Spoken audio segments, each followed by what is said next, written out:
Los Angeles is timelessly attractive. It seduces, but realistically it disappoints. The allure is so delicate that you're inclined to reach and reach and reach until you've realized that you've already fallen over. Fortunately, that outlook pales in comparison to that of the dreamer. Full of resilience and determination, Damien Chazelle's La La Land is exemplary in the way that it carefully fuses musical number and story to reinforce the spectacle of the city of stars.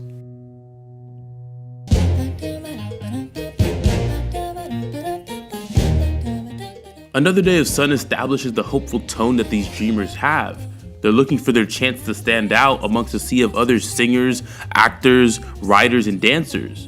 They have differing looks, personalities, and hometowns that come together at the center of entertainment. The song's as flamboyant and it's as unpredictable as the city that it represents. It's a true beacon of hope for those that tap into the power of lights, camera, and action.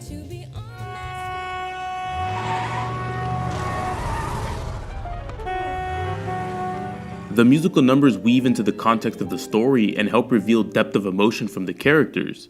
They push the understanding of Mia and Sebastian's relationship through the magic of song and dance. Each note and step implies a much greater, more impactful feeling.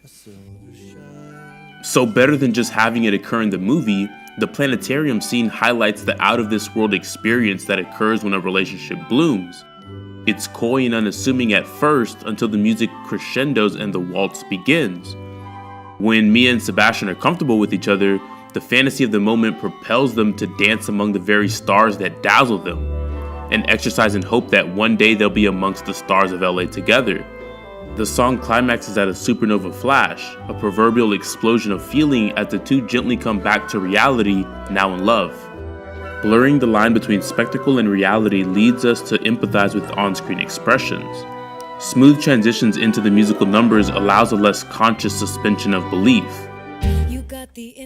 In Someone in the Crowd, Mia starts the scene coming out of the shower, almost as if it were just another night. One by one, we meet her roommates and the musical cues start until they all come together in Mia's room for the beginning of the song. It runs parallel to the entirety of the night.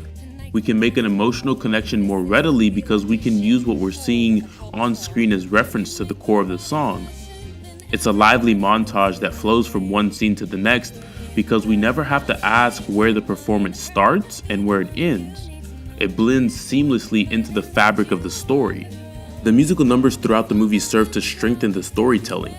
Sometimes that means smooth transitions to emphasize the connection between reality and fantasy, but sometimes that can also mean stark contrasts that transport us to a very internal place where we lose ourselves in the moment. The audition scene starts very grounded. Casting directors inform Mia on the specifics of the role and they ask her to tell them a story.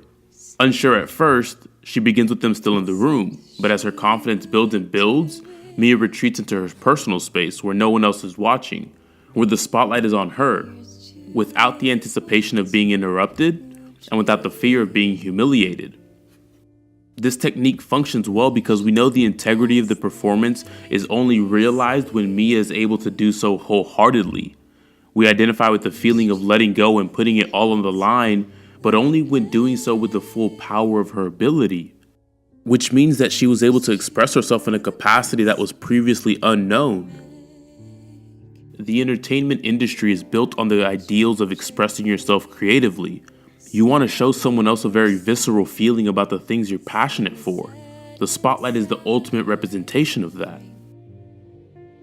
As an intimate representation of emotion, what happens when you share the spotlight with someone else? At the end of the movie, Sebastian plays his and Mia's theme just as he's done before.